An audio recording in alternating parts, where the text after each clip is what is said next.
में से कुछ बातों को सीखेंगे और हम इस समय देखेंगे यूहन्ना की पहली पत्री और उसका 15 और 16 और 17।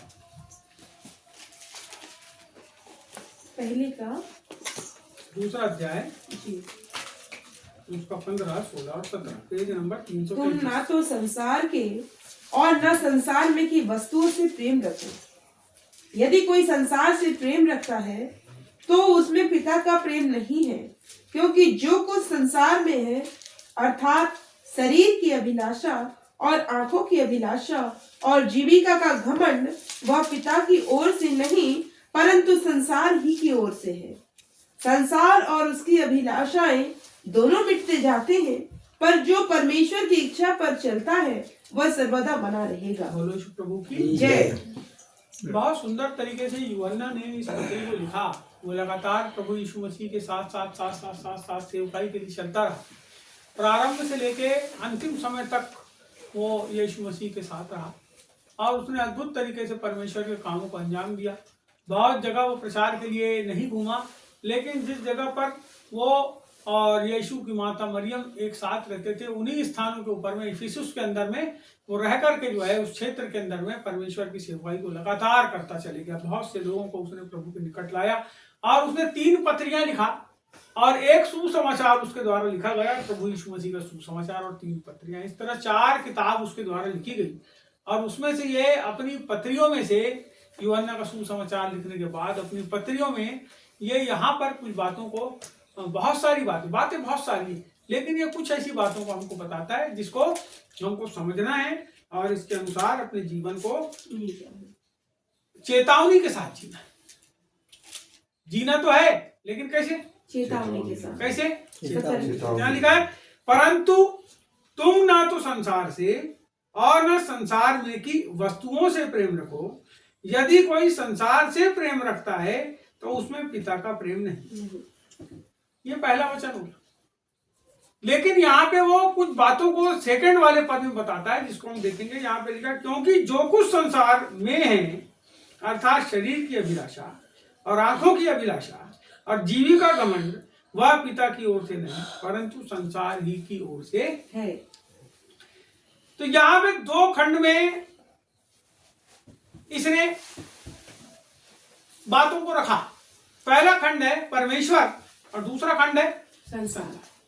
पहला खंड है परमेश्वर, पहला खंड है संसार और दूसरा खंड है परमेश्वर। यानी यहाँ विभाजन है, यहाँ विभाजन है।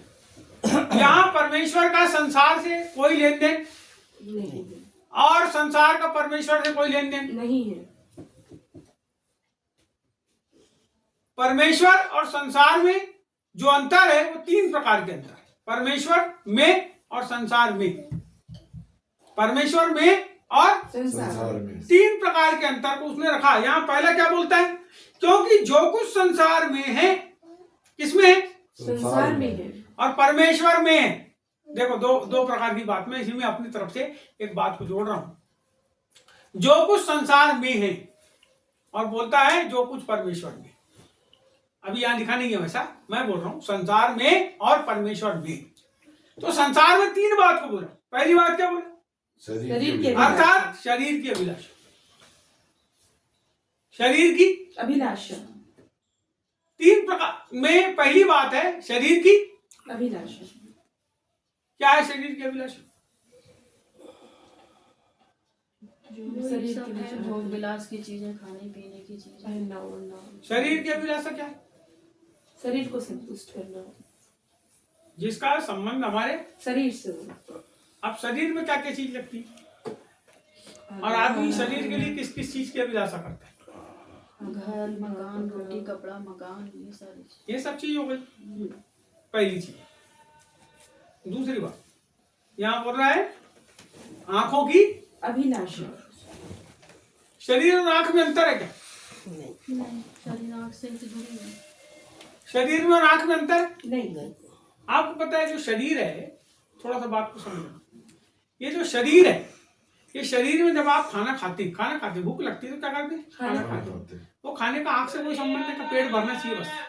खाते जाओ। यानी आप को जो आप यदि गोंडों के बीच में आप जाओगे भीलों के बीच में जाओगे, गांव के अंदर जाओगे, तो वहां पे ये जो सब जो अपन लोग अच्छा अच्छा बढ़िया तलतलेदार फलाना ढिमका ये सब, वहां पे कुछ वो नहीं है। उनको क्या मतलब है उससे?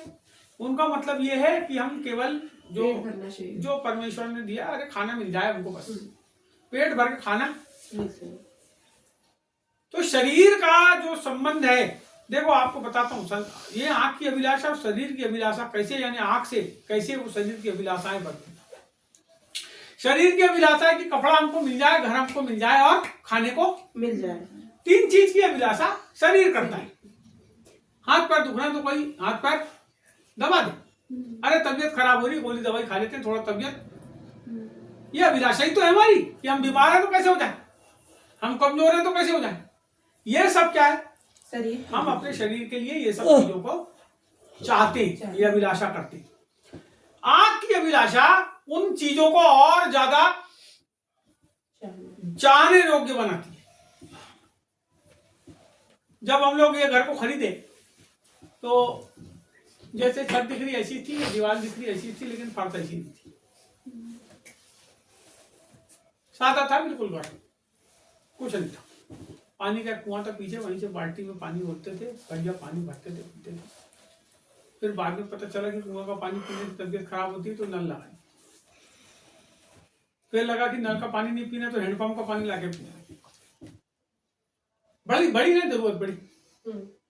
फिर बैठने के लिए अच्छा लगा, कुछ नहीं है तो थोड़ा गद्दा वाला लाके लगा दिया। सोते हैं तो पीठ दुखती है, तो क्या करता आदमी? बड़ी अब आंख देख रही है, अब ये तो हो गई अपनी जरूरत, थोड़ी बहुत चीजें जरूरत की पड़ती, लेकिन अब आंख हमको देख रही है कि किसी के पास गए। आंख की अभिलाषा, आंख क्या चाहती है। यहां पे हम तुलना करेंगे हवा के साथ, तो क्या करी उसने? फल को देखी हवा ने देखी, किसी और देखी? फल की ओर, और क्या बोली? अच्छा है, देखने में सुंदर और चाहने योग्य। तीसरी बात क्या है पता है आपको उसमें जुड़ी? जब मैं उसको खाऊंगी तो परमेश्वर के समान हो जाऊंगी, किसी के समान हो जाना। वो ऐसा करता है तो हम क्यों नहीं करते? उसने ऐसा किया था। कई बार होता है प्रार्थना में लोग आते तो बोले उसने सिर नहीं ढका तो हम क्यों ढकेंगे, है ना। एक लड़की यहाँ बैठी थी, एक दिन बोली ना, बैठे बैठे उसको मैंने सिर ढाक ले, क्या बोली? उसने सिर नहीं ढाकी तो मैं क्यों ढाकूं? तो दूसरी वाली जल्दी सिर ढाक लिया। उसका शरीर की चाह से सिर ढकने का कोई संबंध नहीं। वो प्रभु के पास जब आप आए हो तो अपने ओढ़ने को,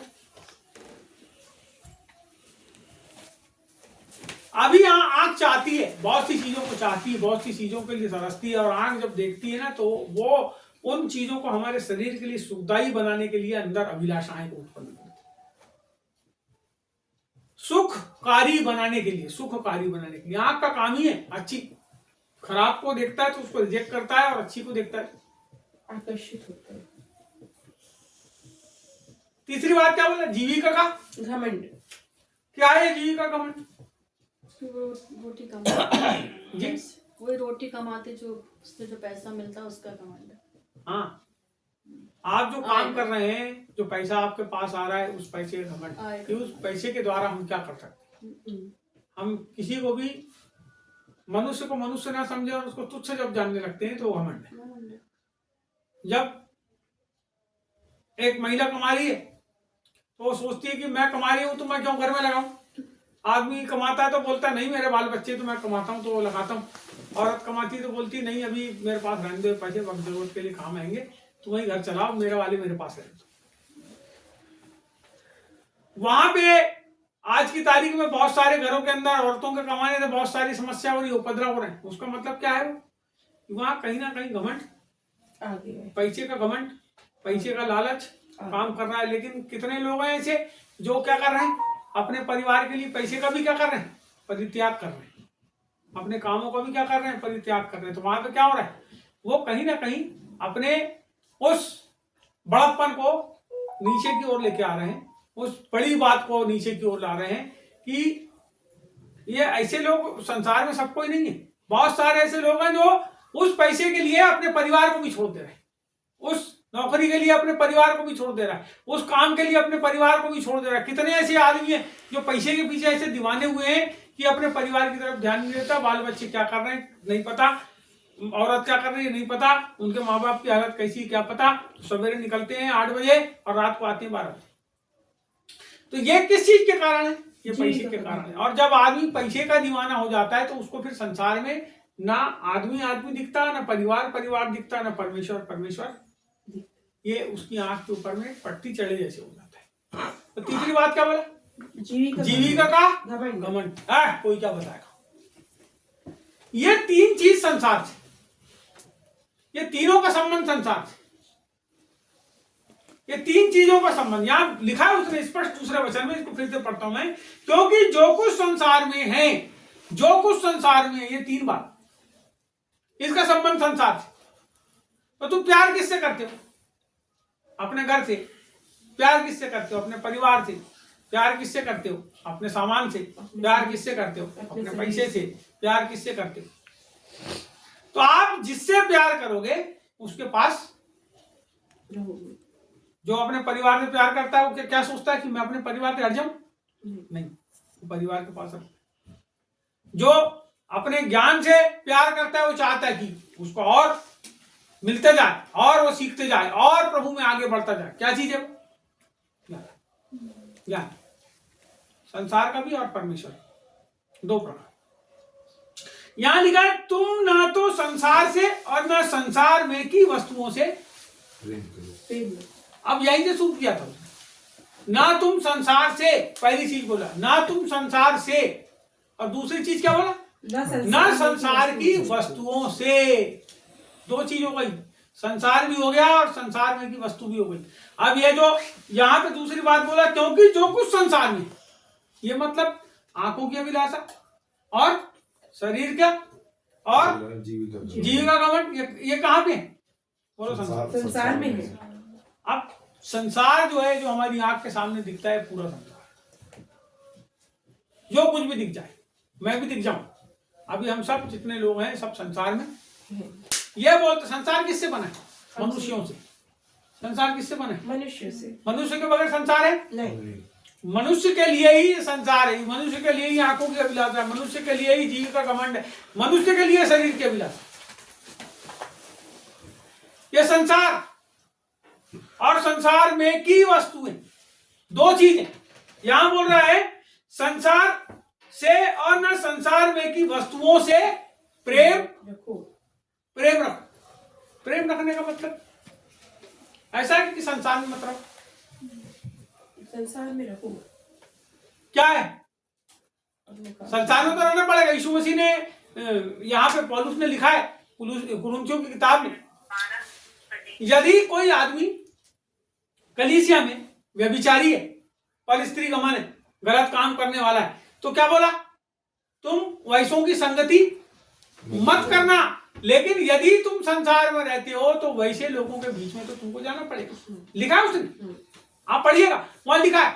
तो ये जो बातें हैं, ये जो रोक टोक है, ये कहां पे? जब आप प्रभु के पास आए तब।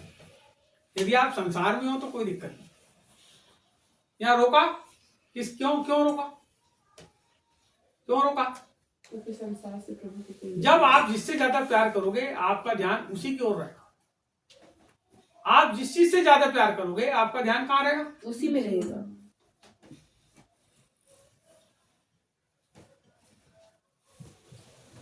एक आदमी हमारे साथ रात के समय प्रार्थना में बैठा, खूब हमने प्रार्थना की, खूब प्रार्थना करे, और एक आदमी मर रहा था, उसके लिए प्रार्थना करे। जब सब कोई ने प्रार्थना करे तो हम उस भाई से पूछे आखिरी में कि भाई ये जो प्रार्थना की है तो कुछ प्रभु की ओर से अनुभव हुआ क्या? उसके लिए होता है ना अनुभव, मन के अंदर लगता है कि हमने जो प्रार्थना की है उसका उत्तर मिल जाए। तो क्या हुआ भाई अनुभव? तो भाई ने बहुत अच्छे से बताया, बोले भैया जब मैंने आंख बंद किया तो मेरे को मुर्गी दिख रही थी। मैं प्रार्थना तो किया उसने 3 घंटे में उसने जो देखा उसका ध्यान कहाँ था? मुर्गी में। तो क्या दिखता था उसको? मुर्गियां दिखती थी उसको, मुर्गी दिखती थी। प्यार किससे कर रहा है? उसने अपना पूरा शरीर का श्रम किस में लगाया? मुर्गी में। फार्म था उसका। क्या किया? शरीर का श्रम कहाँ लगाया? मुर्गी में। अपनी कमाई कहाँ लगाया? मुर्गी में। और जब वो आ गया तो उसने पानी डालना शायद भूल गया था, कि दाना डालना भूल गया था, तो उसको क्या दिखता था प्रार्थना वक्त? मुर्गियां ही दिखती थी। हमारा ध्यान प्रभु में है तो कहां पर है? यदि हम संसार में हैं तो संसार से ही प्यार करते हैं, यदि हम प्रभु में हैं तो प्रभु से ही प्यार करते हैं। बहुत स्पष्ट और बहुत अच्छे तरीके से इसने यहाँ पे इस वचन को बोला। मैंने कहा तुम ना तो संसार से और ना कि संसार में की वस्तुओं से प्रेम रखो। यदि कोई संसार से प्रेम रखता है तो उसमें पिता का प्रेम नहीं। परमेश्वर ने हमसे कैसा प्यार किया? भैया ने प्रार्थना करे तो बहुत अच्छी। Unconditional love. बिना शर्त। कभी होता है अनकंडीशनल लव? कभी नहीं होता।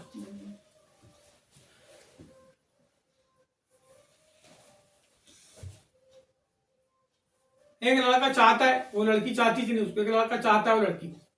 क्यों चाहता है उसको? ये मेरे को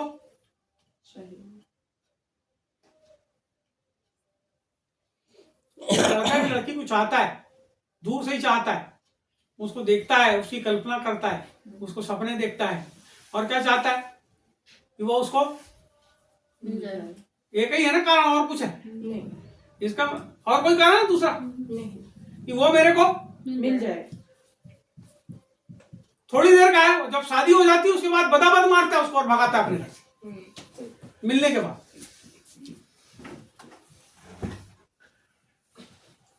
समझ रहे बात? यस। यहाँ कंडीशन है ना लव की। परमेश्वर ने आपसे प्यार किया, मेरे से प्यार किया, इनसे प्यार किया, उनसे प्यार किया, सबसे प्यार किया। अब ये बताओ आप प्यार करते हो कि नहीं? प्रभु से प्यार करते हो? आप प्यार करते हो तो सबको छोड़ के प्रभु के पास आना पड़ेगा। समझ रहे बात? यस। सत्यम। यदि प्रभु से प्यार करते हो, प्रभु तो आपसे प्यार करता है, वहां कंडीशन है तुमको भी प्यार करना पड़ेगा।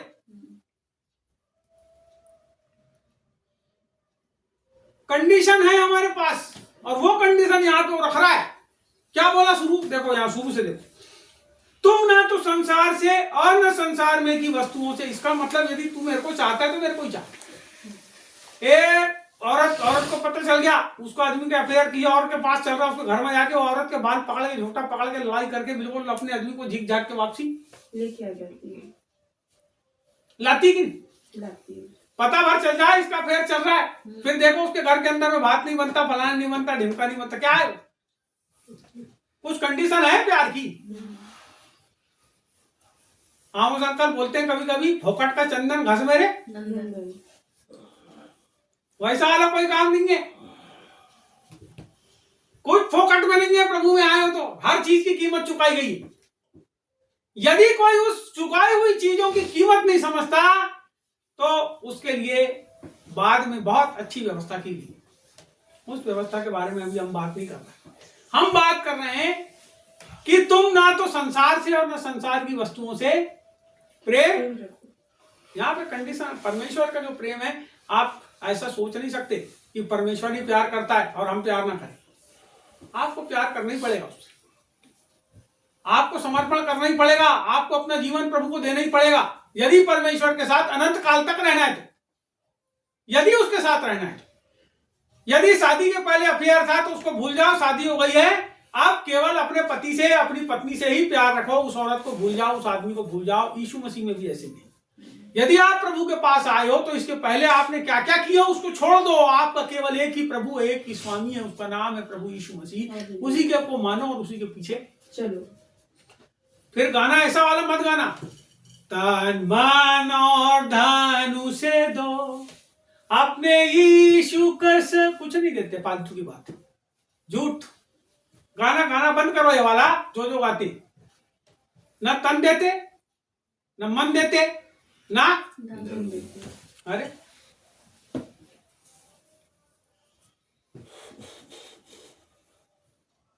हम भी करते हैं। हम ये नहीं बोल रहे हैं कि हम नहीं करते। हम सब एक ही लाइन में लगे हैं। एक बड़ा हमाम है, उसमें जितने लोग हैं सब कैसे हैं? बगैर कपड़े के।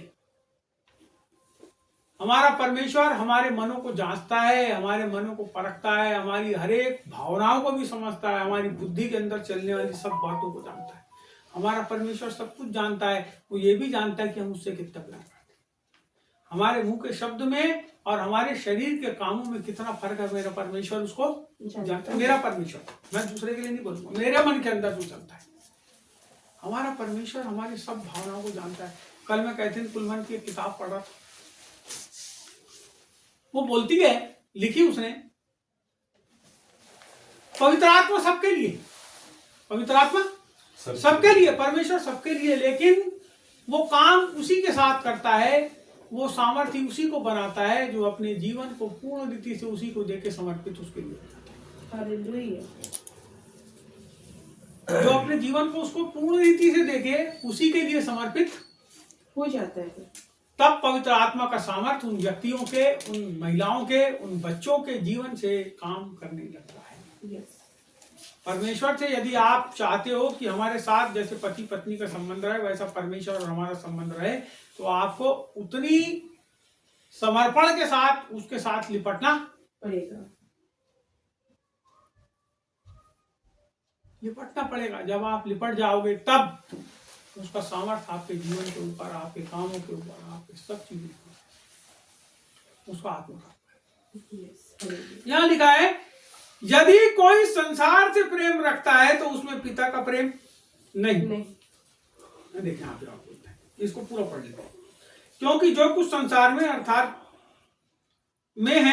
शरीर की अभिलाषा और आंखों की अभिलाषा और जीविका का घमंड, वह पिता की ओर से नहीं परंतु संसार की ओर से है। वो पिता की ओर से नहीं है, परंतु किसकी ओर से? संसार की ओर से। अब आप संसार में तो काम करना पड़ेगा कि नहीं? काम करना पड़ेगा। काम करना पड़ेगा कि नहीं? आपने शादी कर लिए, बाल बच्चे को उनको पालना पड़ेगा कि नहीं? पड़ेगा। लेकिन आपकी कमाई का, आपके सारी संपत्ति का मूल कौन है? परमेश्वर। वो क्यों दिया है आपको? इसलिए दिया है कि उन सब वस्तुओं के द्वारा, व्यवस्था वर्णन की किताब में लिखा है, तू अपने परमेश्वर की महिमा करना। अपनी सब वस्तुओं के द्वारा, अपने अन्न की उपज के द्वारा तू परमेश्वर की महिमा। हमारे जीवन का उद्देश्य एक ही होना चाहिए कि हम परमेश्वर के लिए अपने संसाधनों को जो उसने दिया है उसको खर्च करें। आगे यहाँ लिखा है, संसार और उसकी अभिलाषाएं दोनों मिटते जाते हैं। एक आदमी जब जवान होता है, बच्चे जवान होते हैं तो आज बेहतरीन बेहतरीन जूते, अच्छे अच्छे कपड़े, अच्छे अच्छे टी शर्ट वगैरह सब पहन के क्या करते हैं? घूमते, पूरा आनंद लेते हैं, पूरी जिंदगी का आनंद लेते हैं। लेकिन जब एक समय आता है थोड़ा सा, जब उनकी शादी हो जाती, ब्याह हो जाती, बाल बच्चे हो जाते हैं, तो क्या करते हैं वो? धीरे धीरे उनके शौक धीरे धीरे कम हो जाते हैं और क्या करते हैं? वो जो पैसा कमाते हैं उसको अपने बाल बच्चों के ऊपर खर्च करते हैं। वो फिर बाल बच्चों के ऊपर करते हैं। ये परिवार के मुखिया की बात है। गलत है ये बात? सही है। सही है ना? उसी प्रकार से जब एक व्यक्ति परमेश्वर में परिपक्व होता है, देखिए तो परिवार की परिपक्वता की हो रही है, लेकिन जब परमेश्वर में परिपक्व होता है तो क्या करता है? उन्हीं चीजों को जो अपने बाल बच्चों के लिए खर्च करता है उसी को फिर वो परमेश्वर के लिए भी खर्च करने लगता है। आगे संसार और उसकी अभिलाषाएं दोनों मिटती जाती है। हमारी अभिलाषाएं भी क्या होती है? धीरे धीरे खत्म होती जाती है। एक उम्र आती है जब किसी चीज की चाह खत्म होने लगती है। रहती है, नहीं। एक समय आता है, अरे बात कर लिया, छोड़ना नहीं करना। संसार और उसकी अभिलाषाएं दोनों मिटते चली जाती है। ये केवल हमारे जीवन के लिए ही नहीं बोल रहा है, लेकिन ये पूरे संसार के लिए, पूरे ब्रह्मांड के लिए, जो हम जिस संसार के अंदर जी रहे हैं, जिस धरती के ऊपर जी रहे हैं, इसकी सब चीजें क्या हो जाएगी? धीरे धीरे समाप्त होने वाली। एक आदमी, एक बार मैंने एक दोहा बनाया, एक बालिश के पेट के, एक बालिश के पेट एक बालिश कितना रहता है पेट? यहाँ से नापो छाती के पास से एक बालिश, यानी गोमती तक के आएगा तो एक बालिश हो जाएगा। अपने अपने हाथ से नापोगे तो एक बालिश हो जाएगा। एक बालिश के पेट के चक्कर में संसार, काय के चक्कर में? एक बालिश के पेट के चक्कर में संसार, छल प्रपंच और सद शिक्षा इसी के लिए है यार। छल भी करते, प्रपंच भी करते और अच्छी अच्छी शिक्षा भी देते। काय के लिए? पेट की एक बार इस पे एक बालिश के पेट के चक्कर में संसार, छल कपट और सद शिक्षा इसके लिए है यार, ये पेट के लिए। अच्छी अच्छी बात, अच्छे अच्छे संदेश, अच्छी अच्छी सब कुछ, अच्छा अच्छा सब कुछ, अच्छा अच्छा सब कुछ, काय नहीं करता। पेट के लिए। जब मैंने एक बार ये संदेश बोला तो एक प्रभु का दास खड़ा हुआ और बोलता है, परमेश्वर पेट को भी एक दिन खत्म कर देगा। बड़ा बिल्कुल सही बात है, इसलिए मैंने लिखा हूं कि इसके लिए आदमी ये करते हैं संसार में, लेकिन एक समय आएगा जब परमेश्वर क्या करेगा, पेट को भी खत्म करें, इसका मतलब आपकी अभिलाषाएं खत्म हो जाएगी। जब हम लोग प्रभु के पास जाएंगे, उसकी निकटता में जाएंगे, उसकी भरपूरी में जाएंगे, एक बहुत अच्छी चीज हमारे साथ होगी। आप उस बात को समझना पड़ेगा आपको। जब हम प्रभु के पास जाएंगे, आपको पता है हमारे पास एक ऐसा कपड़ा हमारे शरीर के ऊपर रहेगा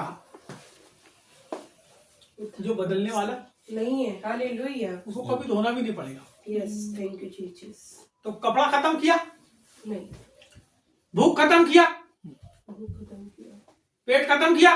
खत्म किया। अगर आप वहां स्वर्ग में जब जाते हो, 12 महीने 12 प्रकार के फल देने वाले पेड़ हैं, यदि उससे आप तोड़ के खाओगे तो एक ही पेड़ का फल खाने के बाद आपको लगेगा नहीं, वो शरीर के अंदर एब्जॉर्ब हो जाएगा, जो भी आत्मिक शरीर है उसके अंदर एब्जॉर्ब हो जाएगा। वहां पे ऐसा भी नहीं होगा कि आपने कुछ खाया तो बाहर निकालना भी है शरीर से। वहां आपका शरीर कैसा हो जाएगा, स्वर्गदूत के समान हो जाएगा। आपका जो शरीर है वो मन की गति से चलेगा, मन की गति से, सूरज की गति से नहीं। अभी मैं 1 सेकंड में सूरज के पास पहुंच गया, अब भी जैसा मैंने सोचा था, मन की गति से हमारा शरीर चल। यीशु मसीह कैसा किया, क्या किया, दरवाजा बंद था और अंदर आ गया।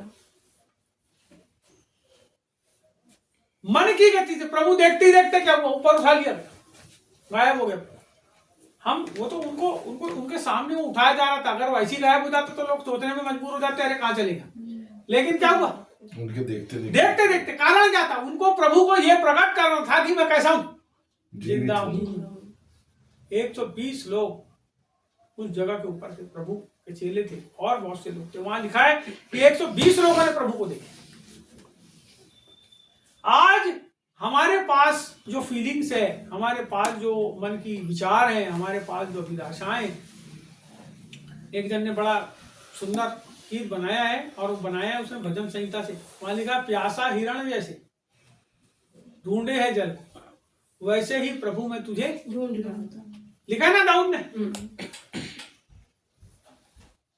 क्या करती है हिरणी, नदी के जल, जब प्यासी हो जाती है तो नदी के जल को ढूंढती है। तो वैसे ही एक मनुष्य के अंदर परमेश्वर को पाने के लिए झलक जो है वो रहना चाहिए 24 घंटे। मैं कैसे अपने प्रभु को पा लूंगा, मैं कैसे उसके साथ संगति कर दूंगा, कैसे, क्योंकि संसार क्या हो जाएगा, खत्म हो जाएगा, संसार क्या हो जाएगा, समाप्त। फिर बचेगा क्या। कुछ भी। आगे लिखा है, पर जो परमेश्वर की इच्छा पर चलता है वह सर्वदा बना रहेगा, बना रहेगा। इसकी तुलना आप मत्ती रचित सुसमाचार 7वें अध्याय से कर सकते हैं।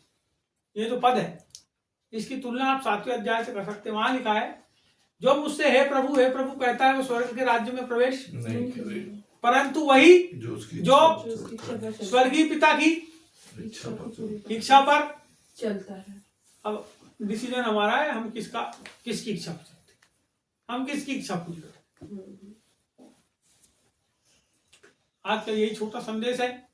आइए हम कुछ समय अपने मन के अंदर इस बात को सोचें कि वास्तव में हमारा जीवन परमेश्वर के लिए समर्पित है या नहीं है। यदि है बहुत धन्यवाद, यदि नहीं है तो आइए हम अपने जीवन को समर्पित करें फिर से एक बार, क्योंकि